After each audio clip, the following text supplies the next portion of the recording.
Selamat malam pemirsa, TVRI Stasiun Maluku kembali hadir dengan penyampaian informasi Maluku Antar Nusa malam ini bersama saya Alen Lekatompesi. Mengawali penyampaian Maluku Antar Nusa, dapat Anda ikuti kilas berita utama berikut ini.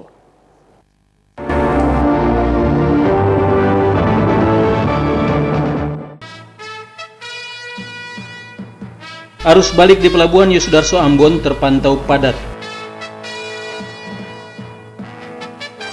10 tahun mendatang diperkirakan kota Ambon mengalami krisis air bersih.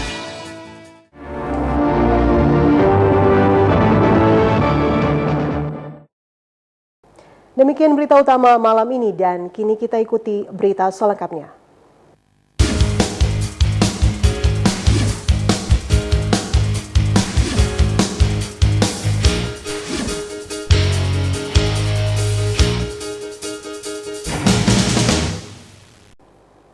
Pemirsa, arus balik di Pelabuhan Yosudarso Ambon terpantau padat pada Jumat sore. Hingga sore kemarin tercatat sekitar 10.000 lebih penumpang arus balik yang naik maupun turun di pelabuhan yang ada di Kota Ambon.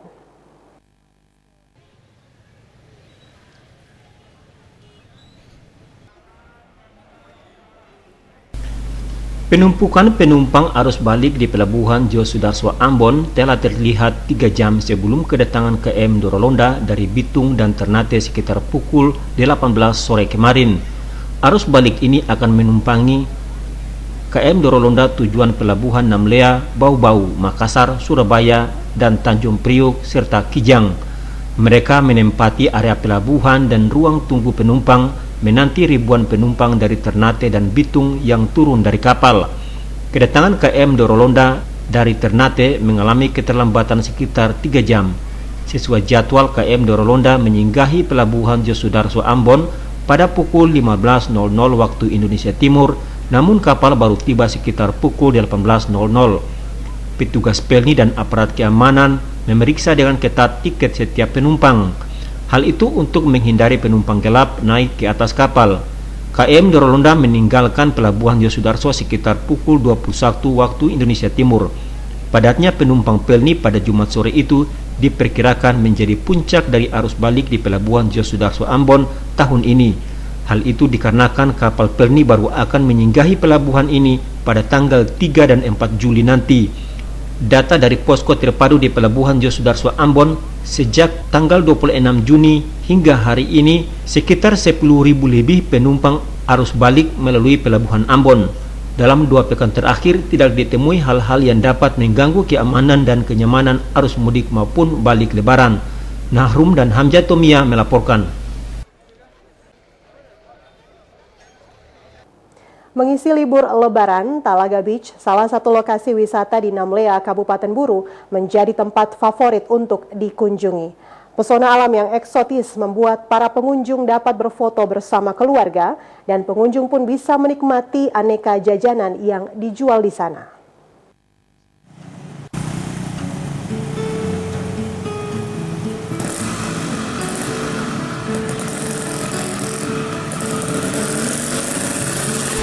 Warga Namlea ataupun warga dari luar kota berdatangan memadati pantai Telaga atau warga setempat menyebutnya Talaga Beach itu saat liburan kali ini.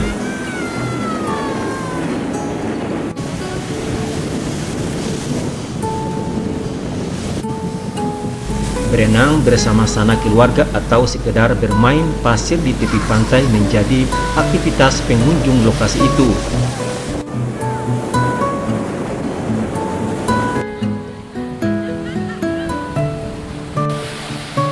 Tak hanya itu, pesona Talaga Beach sangat memikat hati pengunjung untuk bersuah foto atau selfie di sana. Berfoto dengan latar belakang air laut dan awan yang dihiasi pelangi maupun saat matahari terbenam merupakan pengalaman menarik yang perlu diabadikan. Pantai Talaga Beach memang selalu menjadi favorit warga Namlea setiap liburan tiba. Jarak tempuh dari kota Namlea ke lokasi itu relatif dekat. Untuk masuk ke lokasi tersebut, pengunjung diwajibkan membayar Rp5.000 hingga Rp10.000. Atau lebaran di sini karena pertama ada bersama keluarga, terus menikmati suasana pantai di Pulau Buru, menikmati pesona alam Pulau Buru, terus lihat suasananya, kedamaiannya, pokoknya keren deh. Soalnya ada wahana-wahana buat anak-anak kecil, terus sudah banyak juga permainan, terus pantainya juga bersih, pokoknya bagus. Di Telaga Big juga tersedia bermacam jajanan yang memanjakan mata sekaligus menggiurkan hati dan lidah untuk mencicipinya. Harga jajanan itu pun cukup ringan dikantongi. Jika Anda ke Kota Namlea, tidak ada salahnya meluangkan waktu untuk mengunjungi Pantai Telaga atau yang dikenal sebagai Telaga Big. Dari Namlea, Erin Stasi Jawa melaporkan.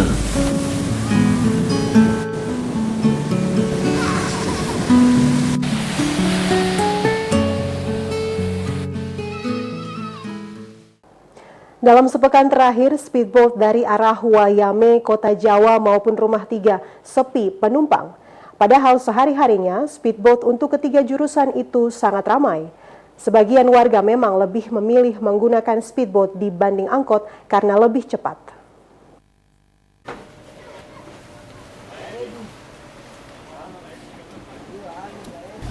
Udin, salah seorang pengemudi speedboat penyeberangan Wayame dan Kota Jawa, mengaku pada liburan Idul Fitri ini penumpang sepi bila dibandingkan dengan hari biasanya.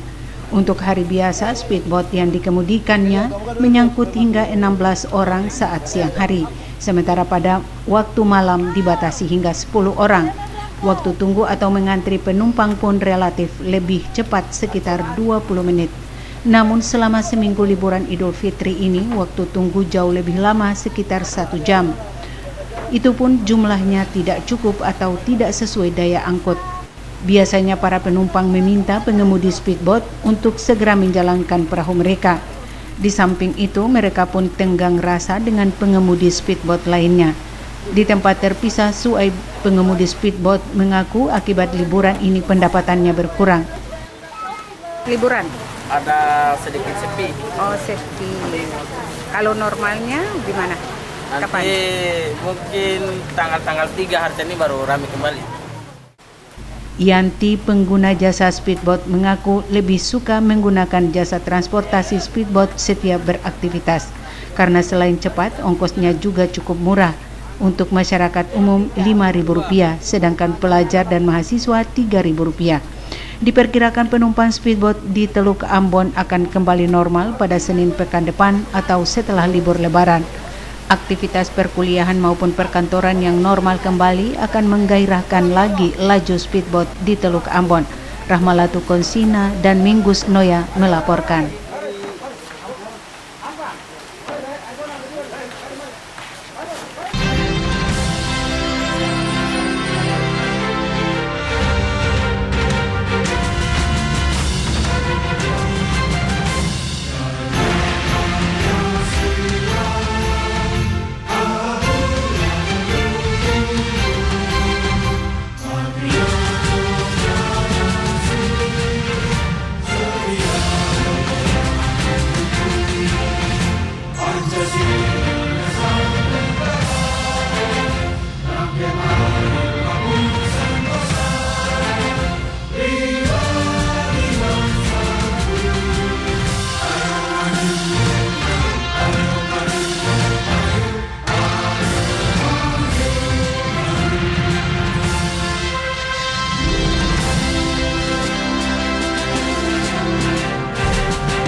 Sekarang Anda dapat menikmati tayangan TVRI nasional kapanpun.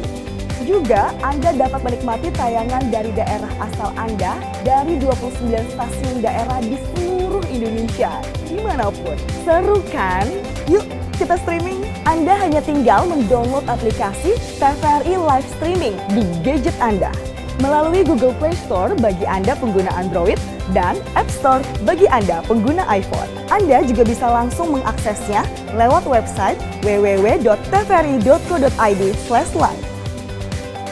Mudah kan? Nikmati tayangan informasi terkini dan program-program menarik TVRI secara online dengan kualitas tayangan yang lebih baik setiap saat sesuka Anda. Anda masih bersama kami dalam program Maluku Antanusa. Pemirsa, minimnya kesadaran masyarakat untuk menjaga dan memelihara daerah resapan air yang ada di Kota Ambon dikhawatirkan berdampak pada kerusakan daerah tangkapan air.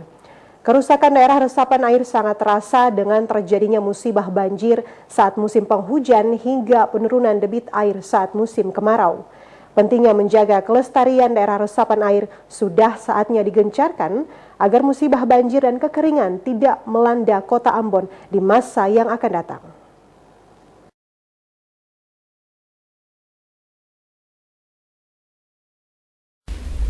Dalam kurun waktu beberapa tahun terakhir, Kota Ambon sering dilanda musibah banjir saat musim penghujan.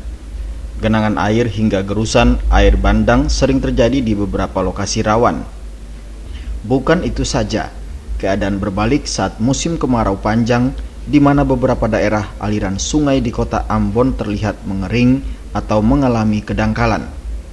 Seperti saat kemarau panjang yang terakhir berlangsung di tahun 2015 lalu, musim kemarau dalam rentang yang lama telah mengakibatkan penurunan debit air dari beberapa sumber mata air yang ada di Kota Ambon. Realita ini cukup dirasakan masyarakat saat itu. Perusahaan daerah air minum Kota Ambon sempat mengungkapkan penurunan drastis debit air di beberapa sumber mata air hingga mencapai 50% dari keadaan normal. Instansi penyedia jasa penyalur air bersih ini berdalih, kondisi ini terjadi dikarenakan makin menyempitnya daerah-daerah resapan air di beberapa sumber mata air yang ada. Kalangan akademisi pun angkat bicara soal pentingnya menjaga dan merawat daerah resapan air di Kota Ambon. Pemerintah daerah dihimbau untuk membuat regulasi khusus menyangkut pelestarian daerah resapan air secara berkelanjutan. Masyarakat juga perlu diajak berperan aktif serta diberi pemahaman pentingnya menjaga daerah resapan air dari kerusakan dan pencemaran. Jika persoalan pelestarian daerah resapan air tidak disikapi dengan bijak, Kota Ambon bisa saja mengalami musibah banjir dan kekeringan silih berganti dikarenakan kondisi tanah yang tidak mampu lagi menyerap air ke dalam bumi. Yang lebih krusial, Kota Ambon diprediksikan bisa dilanda krisis air bersih dalam rentang waktu 10 tahun ke depan. Pemerintah dan seluruh elemen terkait perlu lebih giat mengkampanyekan gerakan cinta lingkungan, salah satunya dengan tidak menebang pohon serta membatasi perambahan pemukiman terutama di daerah-daerah sumber mata air. Abdul Yasser, Bambang Yudaswara melaporkan. Ekonomi Maluku tahun 2016 meningkat sebesar 0,24% dari tahun 2015. Tahun 2016, pertumbuhan ekonomi Maluku mencapai 5,76% yang mengalami peningkatan dari tahun 2015 sebesar 5,44%.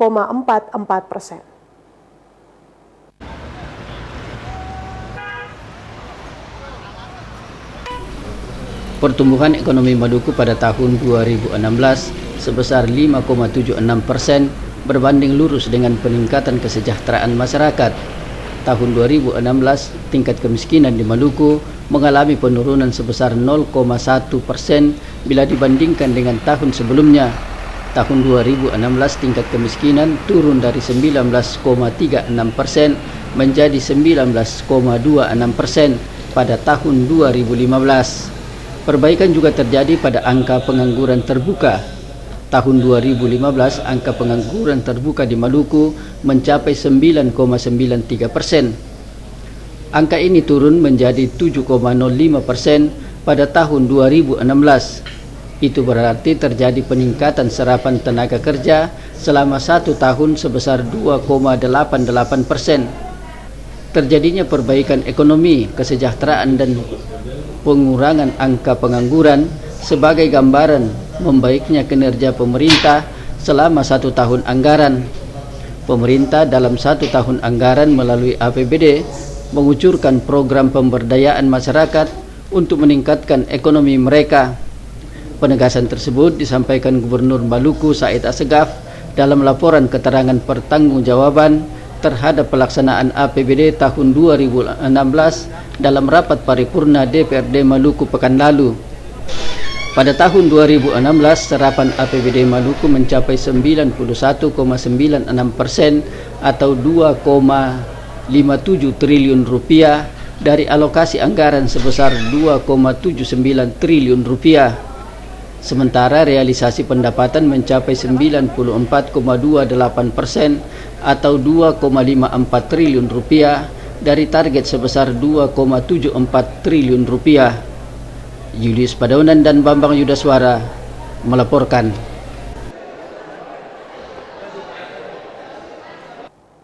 Upaya pemerintah Provinsi Maluku untuk menurunkan angka kemiskinan sampai saat ini belum juga berhasil.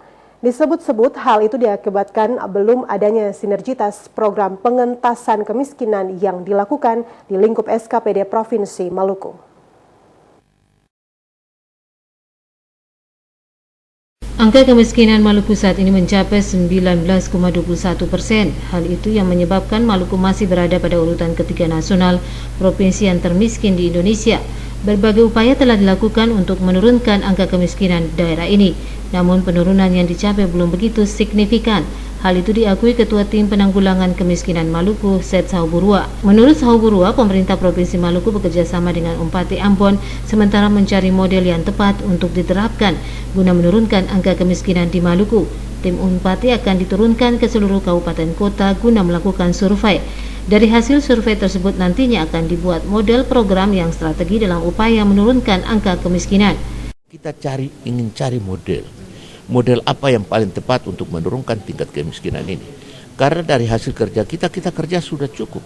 Ya, mungkin belum ada sinergitas antara satu SKPD dengan SKPD yang lain. Tapi itu titik berat itu sudah kita lakukan. Ada sedikit perbedaan antara kita dengan statistik, ya. Yaitu kita punya indikator tuh ada 22, sedang mereka punya indikator tuh 14. Kadang-kadang yang kita takutkan itu yaitu penilaian mereka itu bisa saja generalisir. Artinya kalau dianggap pada satu kabupaten ini ada terjadi begini, maka itu bisa disamaratakan. Saya kira tidak boleh begitu. Ya, saya tidak menyalahkan mereka sama sekali. Tetapi nanti pada saat model yang akan kita lakukan ini, karena ini kan kita turunkan lagi teman-teman dari Universitas Patimura untuk survei di semua kabupaten kota. Lalu kita akan bandingkan indikator yang mereka pakai dengan indikator yang kita pakai, apakah ada perbedaan atau tidak. Nah, di situ kita akan bicara dengan mereka. Ini Anda pakai indikatornya ini. Kendati menurunkan angka kemiskinan Maluku belum signifikan, namun angka pengangguran saat ini sudah menunjukkan penurunan. Pemerintah Provinsi Maluku, kata Sahuburua, akan terus berupaya menurunkan angka kemiskinan dan pengangguran di daerah ini untuk menghadirkan kesejahteraan bagi masyarakat. Frida Raiman, Hamzah melaporkan. Sejak direlokasi ke Dusun Amauri, Negeri Paso 15 tahun lalu, warga Benteng Karang masih belum dapat menikmati air bersih. Untuk memenuhi kebutuhan air bersih, mereka terpaksa membeli air dari mobil tangki atau menampung air hujan.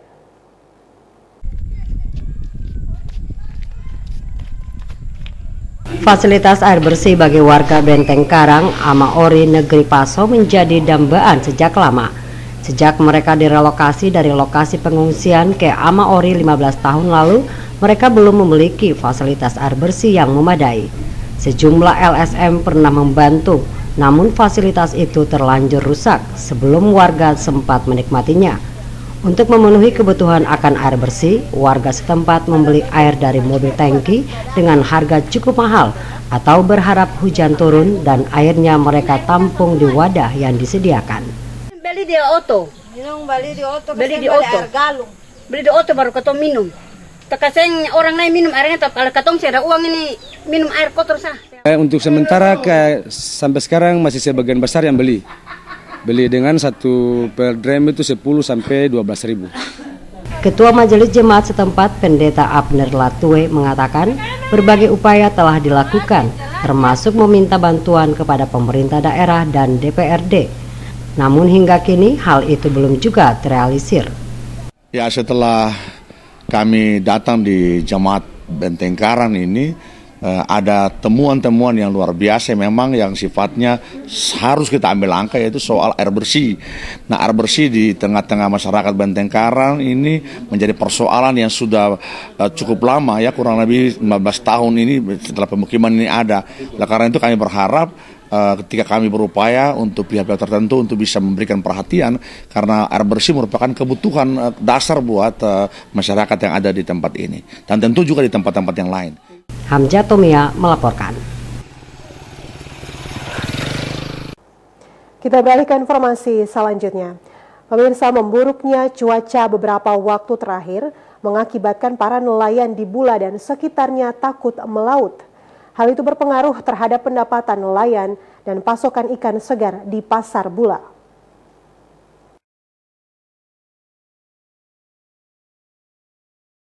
Aktivitas para nelayan di kota Bula dan sekitarnya dalam beberapa hari terakhir tidak berjalan dengan baik.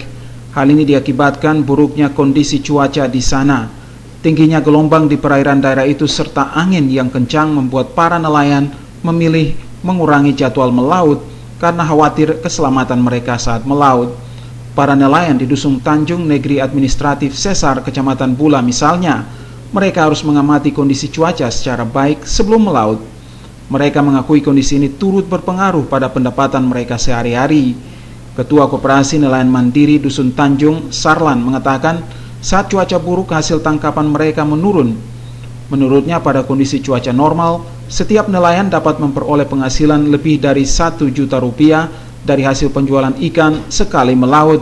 Namun saat cuaca buruk seperti ini, penghasilan mereka menurun hingga 700 ribu rupiah. Cuaca buruk kayak begini, waktu musim gelombang ya yang paling minim itu di bawah 700-an. Nah, bersihnya untuk pemasukan yang satu orang timbang ya mungkin sekitar 4 atau 500, karena dari luar itu modalnya 300.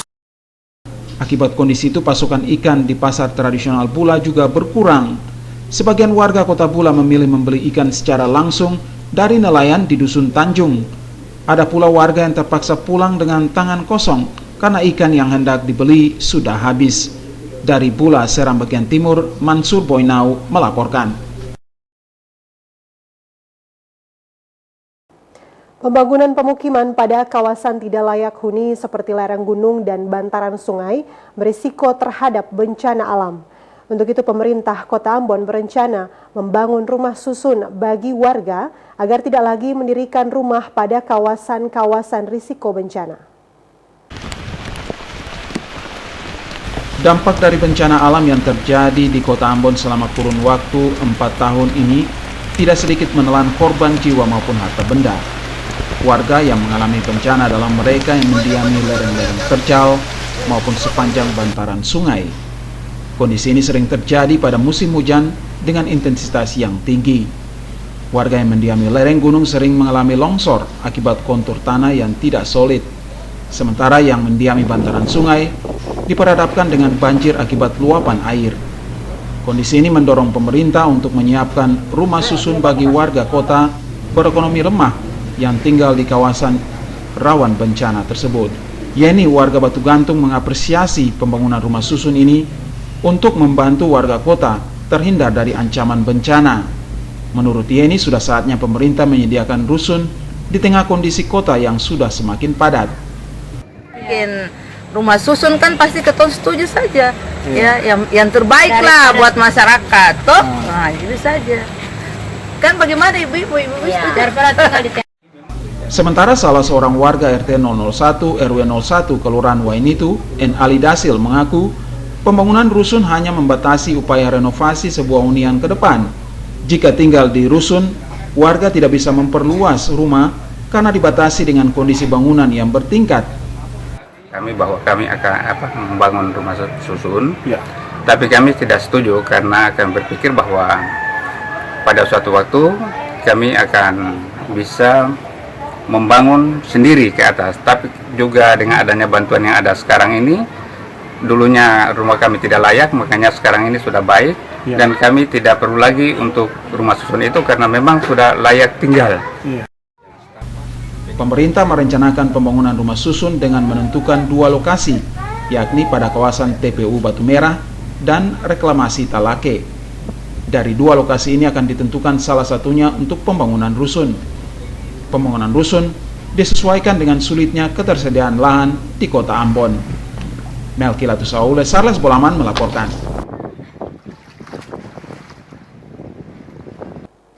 Sejumlah fasilitas di Pantai Gumumai Bula, Desa Sesar, Kabupaten Seram bagian timur rusak. Hingga saat ini, pemerintah daerah setempat belum memperbaikinya. Panorama pantai ini juga diperburuk dengan tumbangnya puluhan pohon akibat abrasi.